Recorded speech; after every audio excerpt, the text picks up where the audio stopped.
Hey everyone, and welcome back to the Tesla Stock Podcast. The votes are in.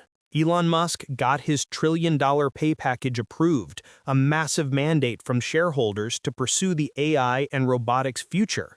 But just as the ink dries on that historic vote, we are getting some of the most alarming data out of China that we have seen in years, signaling a potential collapse in the company's most important international market. This is the ultimate disconnect, and it's happening as key leaders are heading for the exits. With the stock now trading around the $430 mark, we have to unpack this. Let's start with the big news that dominated the week, the shareholder vote. As expected, Elon Musk's new, potentially trillion-dollar compensation package was approved by a wide margin, with the company announcing 75% support among voting shares. The board got its mandate, and Elon Musk got his incentive to stay focused on Tesla's whole new book of AI, robotaxis, and humanoid robots. This was never really just about the money. It was, as the board warned, a vote to keep Elon Musk engaged or risk him taking his time, talent, and vision elsewhere. It was a robo-ransom, as some called it, and shareholders decided to pay up. But the details of the vote are fascinating. When you set aside the shares owned by board members and executives, including Elon Musk's own 15% stake, the external shareholder support was about 66.9%. Now that is still, as one analyst put it, broad support, but it's a noticeable drop from 2018, when the previous pay plan got 73% support from outside shareholders. This decline, though not huge, reflects the tumultuous stretch Tesla has been through, the brand damage from Musk's political activities, the slumping sales, and the growing concerns about his divided focus. It shows that while the Musk is the stock thesis won the day, the faith is not as universal as it once was. But nonetheless, the vote is a clear green light for the AI vision. But while shareholders were voting on an $8.5 trillion future, the reality of the present car business came crashing into view. Our second story is the October sales data from China, and it is a disaster. Tesla's retail deliveries in China plunged to just 26,000 vehicles. That is the lowest monthly level in 3 years. It's a staggering 35.8% drop from just last month in September, a month that was supposed to be strong because of the new Model Y/L launch. This isn't a small dip, this is a cliff. This collapse in the world's largest EV market comes amid intensifying competition and softening demand. While Tesla's sales were falling, its Chinese rival Xiaomi reported record-breaking monthly sales of over 48,000 vehicles.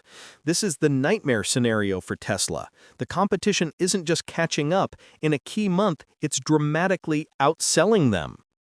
Now, some bulls might point to the high export number. Tesla exported over 35,000 China-made vehicles in October, which is a 2-year high. But this is actually another bearish sign. It suggests that domestic demand in China is so weak that Tesla had to divert a huge portion of its Shanghai production to other markets. This sales slump in China, paired with the persistent weakness we've been tracking across Europe, signals a sustained and serious pressure on Tesla's entire international operation.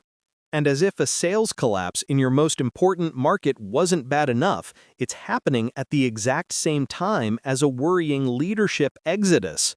That brings us to our final story, the brain drain.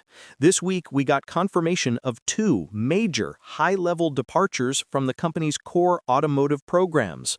First, Emmanuel Lamacchia, a program manager for the Model Y, announced he is leaving after nearly 8 years. Hours later, Siddhant Awasthi, the head of the Cybertruck program, also announced his departure. Awasthi's exit is particularly concerning. This is the person who oversaw the Cybertruck's entire journey from the engineering phase to its troubled large-scale production ramp. He was also recently put in charge of the Model 3 program. These aren't minor players. These are senior leaders on Tesla's most critical vehicle platforms. To lose the heads of both the Cybertruck and the Model Y program at the same time is a massive blow to internal stability, and it's happening at the precise moment that the Cybertruck is facing enormous sales challenges, with recall data suggesting its run rate is a fraction of what was promised. When your core business is under attack from all sides, the last thing you want to see is your top generals leaving the field.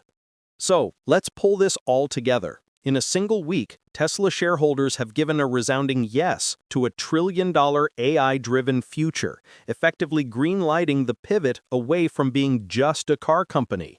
But in that same week, the data showed that the core car business is in serious trouble, with a sales collapse in China and a continuing leadership drain in its most important vehicle programs.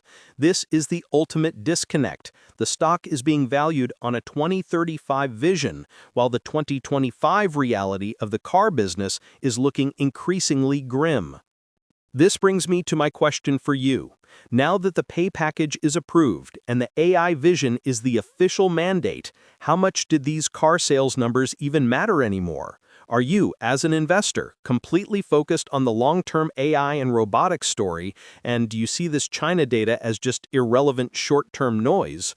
Or are you looking at the sales collapse and the leadership drain and thinking that shareholders have just written a trillion-dollar check for a sci-fi future while the cash-printing machine that's supposed to pay for it all is breaking down?